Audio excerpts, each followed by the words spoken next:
Hi, welcome to Devika Ilangovan channel. இன்னைக்கு நம்மளோட சேனல்ல என்ன வீடியோ பார்க்க போறோம் அப்படின்னு பாத்தீங்கன்னா, வரலட்சுமி நோன்பு வந்து பாத்தீங்கன்னா வெள்ளிக்கிழமை அன்னைக்கு வருது. கண்டிப்பா உங்க எல்லாருக்குமே வந்து தெரிஞ்சிருக்கும். நிறைய பேர் அவங்களோட வீட்டுல கலசம்லாம் வச்சு வரலட்சுமி பூஜை வந்து செலிப்ரேட் வந்து பண்ண போறாங்க. அக்கா, நீங்க எந்த மாதிரி வரலட்சுமி பூஜை வந்து பண்ணுவீங்க அப்படின்னு சொல்லி ஆல்ரெடி கேட்டிருந்தீங்க. நான் சொல்லியிருந்தேன், இந்த மாதிரி நான் வந்து கலசம்லாம் வச்சு இது வரைக்கும் பண்ணது கிடையாது. ரொம்ப சிம்பிளா தான் நான் என்னோட வீட்டுல வெறும் சாமி போட்டோ மட்டும் வச்சு வரலட்சுமி நோம்பு வந்து பண்ணுவேன் அப்படின்னு சொல்லியிருந்தேன். அக்கா, அதை பத்தின ஒரு லாங் வீடியோ ஷேர் பண்ணுங்க அப்படின்னு கேட்டவங்களுக்காக தான் வந்து பாத்தீங்கன்னா இந்த வீடியோ. எனக்கு தெரிஞ்ச மாதிரி நான் எப்படி வரலட்சுமி நோம்பு இந்த வருஷம் பண்ண போறேன் அப்படின்றத பத்தி உங்ககிட்ட நான் வந்து ஷேர் பண்றேன். இதுல உங்களுக்கு ஏதாவது விஷயங்கள் பிடிச்சிருந்துச்சு அப்படின்னா கண்டிப்பா நீங்க தாராளமா அதை வந்து எடுத்துக்கோங்க. ஃபர்ஸ்ட் விஷயம் வந்து பாத்தீங்கன்னா, வரலட்சுமி நோன்பு என்னைக்கு வருது அப்படின்னா 21ஆம் தேதி வரலட்சுமி நோன்பு வந்து வருது. பூஜை பண்றதுக்கான டைம் வந்து நிறைய பேர் வந்து கேக்குறீங்க. இப்ப கலசம் வைக்கிறவங்க என்ன பண்ணுவாங்க அப்படின்னா, முன்னாடி நாள் 20வது நாளே அம்மனை வந்து அலங்காரம்லாம் பண்ணி ரொம்ப அழகா வீட்டுல வந்து ரெடி பண்ணி வந்து வச்சிருவாங்க. 21ஆம் தேதி பிரசாதம்லாம் படைச்சு வீட்டுக்கு நிறைய பேரை வர வச்சு அவங்களுக்கு மஞ்சள் குங்குமமோ, அதுக்கப்புறம் ஜாக்கெட் பிட்டு, அவங்களால முடிஞ்சது சாரியோ ஏதோ ஒண்ணு அவங்களால முடிஞ்சதை வந்து பண்ணுவாங்க. பட் வந்து பாத்தீங்கன்னா, வரலட்சுமி நோன்பு பண்றதுன்னா கலசம் வச்சு மட்டும்தான் பண்ணணுமா அப்படின்னு கேட்டீங்கன்னா கண்டிப்பா வந்து கிடையாது. நம்ம ரொம்ப சிம்பிளா வரலட்சுமி நோன்பு வந்து பாத்தீங்கன்னா வீட்லயே வந்து பண்ணலாம். அதை பத்தி தான் சொல்லணும் அப்படின்னு சொல்லி நினைக்கிறேன். காலையில வரலட்சுமி பூஜை பண்ண போறீங்க அப்படின்னா 10:30 மணிக்குள்ள வந்து பண்ணிருங்க. அதுக்குள்ள பண்றது ரொம்பவே வந்து நல்லது. ஃபர்ஸ்ட் விஷயமா சொல்றது என்ன அப்படின்னு பாத்தீங்கன்னா, கலசம் இல்லாம கூட நீங்க தாராளமா வரலட்சுமி நோன்பு வந்து பண்ணலாம். இதுக்கு நான் என்ன பண்ணுவேன் அப்படின்றத உங்ககிட்ட ஃபர்ஸ்ட் ஷேர் பண்ணிக்கிறேன். காலையில எந்திரிச்சு எப்பவுமே சொல்றது ஒரே ஒரு விஷயம் தான். எந்த நல்ல நாளா இருந்தாலும் உங்களால மத்த நாள்ல எந்திரிக்க முடியல அப்படின்னா கூட கண்டிப்பா காலையில வந்து கொஞ்சம் சீக்கிரமா எந்திரிங்க. இந்த மாதிரி ரொம்ப நல்ல நாள்ல மட்டும். வெள்ளிக்கிழமை முடிஞ்சா ஒரு 4 மணிக்கெல்லாம் ஷார்ப்பா வந்து எந்திரிச்சிருங்க. முன்னாடி நாளே உங்களோட பூஜை பாத்திரம் எல்லாத்தையும் வாஷ் பண்ணி மஞ்சள் குங்குமம் எல்லாமே வந்து வச்சு ரொம்ப அழகா வந்து ரெடி பண்ணி வந்து வச்சுக்கோங்க. வீடெல்லாம் உங்களுக்கு தெரியும், வீடெல்லாம் நல்லா பெருக்கி விட்டுட்டு முன்னாடி நாளே வீடெல்லாம் தொடச்சிருங்க. ஏன்னா வெள்ளிக்கிழமை அன்னைக்கு வீடு நிறைய பேர் வந்து துடைக்க மாட்டீங்க. கொஞ்சமா வீட்டுல துடைக்கும் போது மஞ்சளும் கல்லுப்பும் சேர்த்து வீடு நல்லாவே வந்து தொடச்சி வந்து விட்டுக்கோங்க. பூஜை பாத்திரம் எல்லாம் வாஷ் பண்ணி வந்து வச்சிருங்க. காலையில எந்திரிச்சு நல்லா தலைக்கெல்லாம் குளிச்சுட்டு உங்களுக்கு எந்த ட்ரெஸ் பிடிக்குதோ, புடவை கட்ட பிடிச்சதுன்னா புடவை, இல்ல சுடிதார் தான் போட கம்ஃபர்டபுளா இருக்கு அப்படின்னா தாராளமா சுடிதார் மட்டும் போட்டு கூட நீங்க வந்து ரெடி ஆயிக்கோங்க. ரொம்ப சுத்தமா இருக்கிற மாதிரியான ட்ரெஸ் வந்து போட்டுக்கோங்க. காலையில எந்திரிச்சு வாசல் எல்லாம் நல்லா வந்து பெருக்கி விட்டுட்டு உங்களுக்கு தெரிஞ்ச மாதிரி அழகா கோலம்லாம் போட்டுட்டு வாசல்ல 2 சைட்லயும் இருக்கிற பழைய மஞ்சள் குங்குமம் எல்லாத்தையுமே தொடச்சு வந்து எடுத்துட்டு புதுசா உங்களோட வாசப்படி, அதாவது அறுவைக்கால் சொல்லுவாங்கல்ல, அதுல மஞ்சள்லாம் நல்லா தடவி மஞ்சள் குங்குமம்லாம் வச்சு உங்களோட வாசல்ல ரொம்ப அழகா ரெடி வந்து பண்ணிக்கோங்க. அடுத்தது வாசல்ல எப்பவுமே உருளியோ இல்லைன்னா உருளியில பூ போட்டு வைங்க. பூ போட முடியாதவங்க வாசல்ல 2 சைட்லயுமே கண்டிப்பா சாமந்தி பூவோ ரோஸோ ஏதாவது பூ வந்து வைங்க. முடிஞ்ச அளவுக்கு உங்களோட வாசல்ல வந்து பாத்தீங்கன்னா பார்க்கும் போதே நமக்கே ஒரு பாசிட்டிவான ஃபீல் இருக்கும்ல, அந்த மாதிரி இருக்கிற மாதிரி வந்து ரெடி பண்ணி வந்து வச்சுக்கோங்க. அடுத்தது நேரா உங்களோட பூஜை ரூமுக்கு வந்து வாங்க.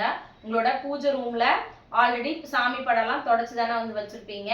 அந்த தொடச்சு வச்சிருந்த சாமி படத்துக்கெல்லாம் மஞ்சள் குங்குமம் எல்லாமே வைக்கிறதுனா வச்சுட்டு சாமிக்கு பூவெல்லாம் வச்சு அலங்காரம் வந்து பண்ணிக்கோங்க. இதுல 2 விஷயம் இருக்கு. ஒண்ணு வந்து பாத்தீங்கன்னா, சில பேர் உங்களோட பூஜை ரூம்ல வச்சு கூட நீங்க வரலட்சுமி விரதம் வந்து தாராளமா பண்றதுன்னா வந்து பண்ணலாம். இல்ல எங்களோட பூஜை ரூம்ல இடம் இல்ல, நாங்க செப்பரேட்டா தனியா தான் வச்சு பண்ண போறீங்க அப்படின்னா கண்டிப்பா அதுக்கான ஒரு இடம் வந்து முதல்ல ஃபிக்ஸ் பண்ணி வந்து வச்சுக்கோங்க. அந்த இடத்துல முன்னாடியே சொன்ன மாதிரி மஞ்சள் தண்ணியோ இல்லைன்னா வந்து பாத்தீங்கன்னா ஆக்சுவலா அந்த தசாங்கம் வந்து கிடைக்கும். உங்களுக்கு நிறைய வாசனையான பொருள் எல்லாமே கிடைக்கும். எப்பவுமே மகாலட்சுமிக்கு வந்து எங்க ரொம்ப வாசனையா இருக்கோ, எங்க ஒரு நல்ல நறுமணம் இருக்கோ அந்த இடத்துல மகாலட்சுமி வந்து இருப்பாங்க அப்படின்னு எப்பவுமே வந்து சொல்லுவாங்க. அதனால நீங்க எந்த இடத்துல வரல அந்த சாமி, அதாவது மகாலட்சுமியோட போட்டோ வைக்க போறீங்களோ அந்த இடத்த இன்னும் நல்லா சுத்தம் வந்து பண்ணி வச்சுக்கோங்க. ஒரு மனை வந்து போட்டுக்கோங்க. அந்த மனையில எப்பவுமே சாமி போட்டோவும் சரி சிலையுமே வைக்கும் போது என்ன பண்ணணும் அப்படின்னு சொல்றாங்கன்னா, அரிசி வந்து வச்சு அது மேல வந்து விளக்கோ போட்டோவோ வந்து வைக்க வந்து சொல்லுவாங்க.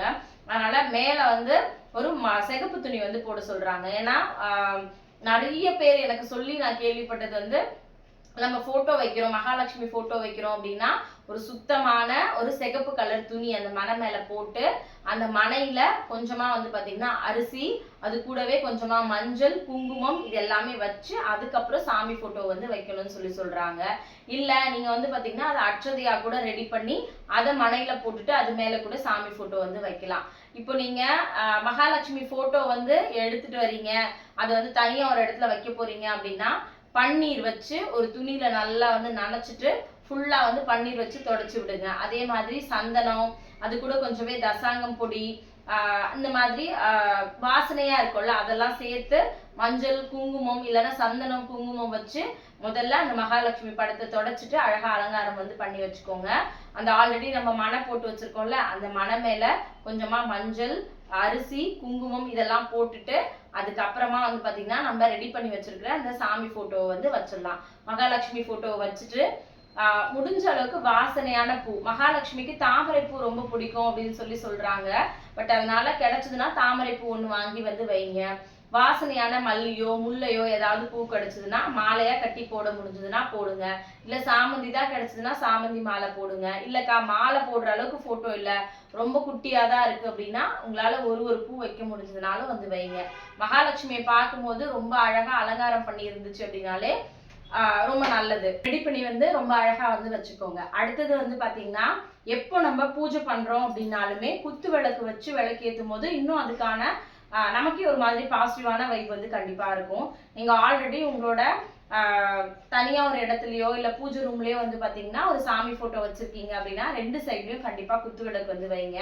அந்த குத்து விளக்குல அதுவும் வரலட்சுமி நோன்பு அன்னைக்கு ஒரு திரி விளக்கு போடும் போதுமே அதுக்கான பலன் இருக்கு அப்படின்னு சொல்றாங்க. ஆக்சுவலா நான் அது நோட் பண்ணியுமே வந்து வச்சிருக்கேன். ஃபர்ஸ்ட் வந்து பாத்தீங்கன்னா மத்திம பலன், அதாவது ஒத்த திரி ஏத்துனா மத்திம பலன் கிடைக்கும்னு சொல்லியிருக்காங்க. 2 திரினா நம்மளோட குடும்ப ஒற்றுமைக்காக 2 திரி வந்து போட்டு விளக்கு ஏத்தலாம். 3வது வந்து பாத்தீங்கன்னா புத்திர பாக்கியம் வந்து கிடைக்கும் 3 திரி போட்டு ஏத்தலாம் அப்படின்னு சொல்றாங்க. 4வது வந்து பாத்தீங்கன்னா நம்மளோட வீடு மனை இந்த மாதிரி ஏதாவது வாங்கணும் அப்படின்னா கண்டிப்பா வந்து 4 திரி போட்டு விளக்கேற்றினா இன்னும் ரொம்ப நல்லது அப்படின்னு சொல்றாங்க. அடுத்தது வந்து பாத்தீங்கன்னா நம்மளோட வீடு எப்பவுமே செல்வ செழிப்பா இருக்கிறதுக்காக 5 திரி போட்டு விளக்கேற்றினா ரொம்ப நல்லது அப்படின்னு சொல்றாங்க. நான் எப்போ விளக்கேற்றினாலுமே எந்த பூஜை பண்றேன் அப்படின்னாலும் கண்டிப்பா 2 சைடு குத்து விளக்கு ஏற்றி வச்சு எல்லா திரியும் ஏற்றி வச்சுதான் விளக்கு வந்து ஏற்றுவேன். எனக்கு அது பர்சனலாவே வந்து ரொம்ப பிடிக்கும். அதனால உங்களோட வீட்டுல கண்டிப்பா குத்து விளக்கு இருந்துச்சு அப்படின்னா 2 சைட்லயும் சாமி படம் நடுவில் வச்சுட்டு 2 சைட்லயும் குத்து விளக்கு வந்து வச்சுக்கோங்க. அடுத்தது ஏதாவது ஒரு விளக்கு, லக்ஷ்மி விளக்கு இருக்கலாம், இல்லைன்னா வந்து பாத்தீங்கன்னா உங்களோட வீட்டுல இருக்கிற காமாட்சி அம்மன் விளக்கா இருக்கலாம். எந்த ஒரு விளக்கா இருந்தாலும் தனியா ஒரு பிளேட் ஒண்ணு நல்லா வாஷ் பண்ணி மஞ்சள் குங்குமம்லாம் வச்சு வந்து ரெடி பண்ணி வச்சுக்கோங்க. அதுக்கு கீழேயுமே கொஞ்சம் அட்சதையோ இல்லைன்னா வந்து பச்சரிசி போட்டு மஞ்சள் குங்குமம் இதெல்லாமே போட்டு கலந்து வச்சுட்டு அது மேல வந்து நீங்க ஏதாவது ஒரு விளக்கு வந்து வச்சுக்கலாம். அடுத்தது வந்து பாத்தீங்கன்னா பூஜைக்கு என்னென்ன பொருள்லாம் வந்து தேவை அப்படின்னு பாத்தீங்கன்னா நம்ம நார்மலா ரொம்ப சிம்பிளா பண்ணோம் அப்படின்னு நினைக்கிறீங்க அப்படின்னா வெத்தலை பாக்கு வாழைப்பழம் கண்டிப்பா வந்து வச்சுக்கோங்க. அது கூடவே வரலட்சுமி பூஜை பண்ண போறோம் அப்படின்னா நான் என்ன பண்ணுவேன் அப்படின்னு பாத்தீங்கன்னா ஒரு பிளேட்ல புடவை, பிளவுஸ் பிட்டு, அது கூடவே வந்து பாத்தீங்கன்னா மஞ்சள் குங்குமம் 2மே வந்து வச்சுப்பேன். கண்ணாடி வளையல், முகம் பார்க்குற சின்னதா ஒரு கண்ணாடி, அதுக்கப்புறம் வந்து பாத்தீங்கன்னா ஒரு மஞ்சள் கயிறு, இது எல்லாத்தையும் மகாலட்சுமிக்கு வந்து வைப்பேன். வச்சுட்டு என்னால முடிஞ்சது ஏதோ ஒரு பிரசாதம், என்னால சக்கரை பொங்கல் செய்ய முடிஞ்சா சக்கரை பொங்கல், இல்லைன்னா வந்து பாத்தீங்கன்னா எதுவோ இல்லை எதுவுமே என்னால பண்ண முடியலன்னா ஒரு கிளாஸ் பால் கூட காய்ச்சி நான் வந்து பாத்தீங்கன்னா மகாலட்சுமிக்கு வந்து வச்சிருவேன். வச்சு முடிச்சுட்டு நம்மளோட விளக்கு வந்து ஏற்றி கூடவே உங்களால முடிஞ்சது பழம் வாங்க முடிஞ்சதுன்னா பழம் வைக்கலாம். அது அவங்கவுங்களோட வசதியை பொறுத்தது. நான் சிம்பிளா இப்படிதான் வந்து செய்வேன். அதுதான் உங்ககிட்ட நான் வந்து ஷேர் பண்ணிக்கிறேன். அதுக்கப்புறமா விளக்கெல்லாம் ஏற்றி நம்ம நார்மலா வீட்டுல எப்படி சாமிக்கு விளக்கு ஏற்றுவோமோ அதே மாதிரி விளக்கு ஏற்றி வீடு ஃபுல்லாவே வந்து பாத்தீங்கன்னா கற்பூரம்லாம் காமிச்சு சாம்பிராணியெல்லாம் போட்டு விட்டு முக்கியமா சொல்லணும்னு பாத்தீங்கன்னா எப்பவுமே நம்ம இந்த மாதிரி வரலட்சுமி நோம்புக்கு பூஜை பண்றோம் இல்ல தீபாவளிக்கு குபேர பூஜை பண்றோம் அப்படின்னா குங்கும அர்ச்சனை பண்ணா ரொம்பவே நல்லது அப்படின்னு சொல்றாங்க. 108 போற்றி சொல்லி நீங்க வந்து தாராளமா வந்து பாத்தீங்கன்னா குங்கும அர்ச்சனை வந்து பண்ணலாம். அந்த குங்குமத்தை நம்ம டெய்லியுமே ரெகுலரா நம்ம குங்குமம் வைப்போம்ல அதுக்கு வந்து யூஸ் பண்ணிக்கலாம். ஒரு சின்ன இலை ஒன்று வாழை இலையோ ஏதோ ஒன்று எடுத்துக்கோங்க. இப்படி விரல் வச்சு குங்குமம் வந்து எடுத்து நம்மளோட லக்ஷ்மி கிட்ட வந்து காமிச்சிட்டு அதுக்கப்புறம் நீங்க இலையில வந்து போட்டுக்கலாம். இப்படி 108 போற்றி சொல்லி இதே மாதிரி நீங்க வந்து தாராளமா வந்து பண்ணலாம். ஸ்லோகம்லாம் எங்களுக்கு தெரியாதுக்கா, போற்றிலாம் எங்களுக்கு தெரியாதுக்கா அப்படின்னு சொன்னீங்கன்னா கனகதாரா ஸ்லோகம் வந்து இருக்கு. அதனால தாராளமா நீங்க கனகதாரா ஸ்லோகம் கூட படிக்கலாம். இல்ல உங்களுக்கு தெரியலன்னா யூடியூப்ல போனீங்கன்னா நிறைய வந்து ஸ்லோகம் வந்து இருக்கும். மகாலட்சுமி ஸ்லோகம் இருக்கு, 108 போற்றி இருக்கு, அதுக்கப்புறம் வந்து பாத்தீங்கன்னா கனகதாரா ஸ்லோகம் இருக்கு. இதுல நீங்க எது வேணாலும் தாராளமா வந்து சொல்லலாம். நெய்வேத்தியமா உங்களால என்ன முடியுதோ அதை மட்டும் வைங்க. நான் ஆக்சுவலா இப்படிதான் வந்து பாத்தீங்கன்னா நம்மளோட வீட்டுல எப்பவுமே வரலட்சுமி நோம்புக்கு சாமி வந்து கும்பிடுவேன். இதுல மேபி ஏதாவது மிஸ் பண்ணிருக்கேனா அப்படின்னு பாத்தீங்கன்னா முக்கியமா வாங்க வேண்டியதுன்னு சொல்றது என்னன்னு பாத்தீங்கன்னா அந்த விநாயகருக்கு வந்து மஞ்சள் பிடிச்சி வைக்கிறது கண்டிப்பா வந்து மறந்துடாதீங்க. அப்புறம் கண்டிப்பா பூ வந்து தேவை சாமிக்கு, அது வந்து மறந்துடாதீங்க. மஞ்சள் கயிறு குங்குமம் கண்டிப்பா வந்து தேவை. சில பேர் வந்து பாத்தீங்கன்னா விரதம் முடிச்சுட்டு கயிறு வந்து கையில வந்து கட்டிப்பாங்க வரலட்சுமி நோம்பு அன்னைக்கு. நான் வந்து பாத்தீங்கன்னா ஒரு ஒரு அதாவது ஒரு வெள்ளை நூல் எடுத்து அதுல மஞ்சள் தடவி அதை வந்து பாத்தீங்கன்னா நான் என்னோட ஹஸ்பண்ட் கிட்ட கொடுத்து கையால வந்து நான் எப்பவுமே வந்து போட்டுப்பேன். அது பண்றது வந்து வழக்கம். வளையல் வந்து அதே மாதிரி பழம் உங்களால வாங்க முடிஞ்சுன்னா பழம் வாங்கிக்கோங்க. தேங்காய் உடைக்கிற பழக்கம் இருந்துச்சுன்னா தேங்காய் உடைச்சு நீங்க வந்து சாமி வந்து கும்பிட்டுக்கலாம். நெய்வேத்தியமா என்ன செய்யலாம்னா பாயசம், சக்கரை பொங்கல், வடை, சுண்டல், வெண்பொங்கல், கொழுக்கட்டை, தயிர் சாதம், கேசரி, இந்த மாதிரி உங்களுக்கு எது செய்ய முடியுமோ தாராளமா நீங்க வந்து செஞ்சுக்கலாம். அடுத்தது வந்து பாத்தீங்கன்னா முன்னாடியே சொன்ன மாதிரிதான் 108 போற்றி வந்து சொல்லலாம். இல்லைன்னா கனகதாரா ஸ்தோத்திரம் சொல்லலாம், மகாலட்சுமி ஸ்தோத்திரம் வந்து சொல்லலாம். இதெல்லாம் பண்ணி முடிச்சு உங்களோட விரதத்தை நல்லபடியா வந்து முடிங்க. அதே மாதிரி கோவிலுக்கு போயிட்டு வாங்க. யாருக்காவது மஞ்சள் குங்குமம் ரொம்ப உங்களால முடியல அப்படின்னா கூட வெத்தலை பாக்கு, வாழைப்பழம், மஞ்சள் கயிறு வச்சு யாருக்காவது வந்து கொடுங்க. இல்ல பிளவுஸ் பிட் வைக்க முடியும் அப்படின்னா ஒரு பிளவுஸ் பிட் வச்சு ஒரு சின்ன பிளேட்லயோ இல்ல வெறும் பிளவுஸ் பிட்ல மஞ்சள் குங்குமம், கொஞ்சமா பூ, 2 கண்ணாடியோட வளையல், இது எல்லாத்தையும் வச்சு யாராவது சுமங்கலிக்கு வந்து கொடுங்க. இன்னொரு முக்கியமான விஷயம் என்ன அப்படின்னா பீரியட்ஸ் ஆயிட்டா என்ன பண்றது, இந்த வார பீரியட்ஸ் வர மாதிரி இருக்கு அப்படின்னா இந்த தடவை வந்து பாத்தீங்கன்னா இந்த வார வெள்ளிக்கிழமை பண்ண முடியாதவங்க அடுத்த வார வெள்ளிக்கிழமை கூட வரலட்சுமி விரதம் வந்து பண்ணலாம். அந்த மாதிரி இந்த வருஷம் வந்து நமக்கு அமைஞ்சிருக்கு. அதனால உங்களுக்கு இந்த வார பீரியட்ஸா இருந்துச்சு அப்படின்னா நீங்க அடுத்த வாரம் கூட தாராளமா பண்ணிக்கலாம். அதே மாதிரி சுமங்கலிங்க மட்டும்தான் வந்து இந்த பூஜை பண்ணுமான்னு கேட்டீங்கன்னா அப்படியெல்லாம் கிடையாது. எனக்கு அதுல பெருசா நம்பிக்கை வந்து இல்லை. லக்ஷ்மி வந்து நம்மளோட வீடு எப்பவுமே லக்ஷ்மி கடாட்சமா இருக்கணும் அப்படின்றதுக்காக தான் நம்ம வழிபாடு வந்து பண்றோம். அதனால யார் வேணாலும் பண்ணலாம். கல்யாணம் ஆகாதவங்க பண்ணலாமா? தாராளமா வந்து பண்ணலாம். நமக்கு நினைச்ச மாதிரியே ஒரு நல்ல லைஃப் கிடைக்கணும், நம்ம ரொம்ப சந்தோஷமா இருக்கணும் அப்படின்றதுக்காக, நம்ம வீடு எப்பவுமே செல்வ செழிப்பா இருக்கணுன்றதுக்காக தாராளமா வந்து பண்ணலாம். நான் என்னோட வீட்டுல எப்பவுமே இப்படிதான் ரொம்ப சிம்பிளா பூஜை வந்து பண்ணுவேன். கலசம் வச்சு பண்றவங்களும் வழிபாடு பண்ணுறவங்களும் பண்ணுவாங்க. பட் அதை பத்தின டீட்டெயில்ஸ் எனக்கு தெரியல. நான் இது வரைக்கும் அந்த மாதிரி பண்ணதில்லை. எங்க வீட்டுல பண்ற பழக்கம் வந்து இல்லை. பட் போன வருஷம் நினைச்சேன் இந்த வருஷம் பண்ணலாமா அப்படின்னு. பட் இருக்கிற வேலையில என்னால அதை கண்டிப்பா பண்ண முடியல. இது எல்லாத்தையும் தாண்டி ரொம்ப மனசு சுத்தமா ரொம்ப யாரையாவது வீட்டுக்கு கூப்பிடுறீங்க அப்படின்னா மனசார வந்து கூப்பிடுங்க. உங்களால முடிஞ்சதை வந்து பண்ணுங்க. பெருமைக்காக எந்த ஒரு விஷயத்தையும் பண்ணாதீங்க. இவங்க வீட்டுல அப்படி பண்றாங்க, அதை பார்த்து நம்ம பண்ணணும் அப்படியெல்லாம் தயவு செஞ்சு பண்ணாதீங்க. மனசார நம்ம வீட்டுல எதுவுமே இல்லை அப்படின்னா கூட வெறும் மகாலட்சுமியை நினைச்சிட்டு கையெடுத்து கும்பிட்டா கூட போதும். அதுக்கான நமக்கு அதுக்கான பலன் கண்டிப்பா வந்து கிடைக்கும். முடியறவங்க தாராளமா வந்து பண்ணுங்க. அவங்க வீட்டுல அவ்வளவு கிராண்டா பண்றாங்க, நம்மளால பண்ண முடியல அப்படிலாம் நினைச்சு எப்பவுமே கவலைப்படாதீங்க.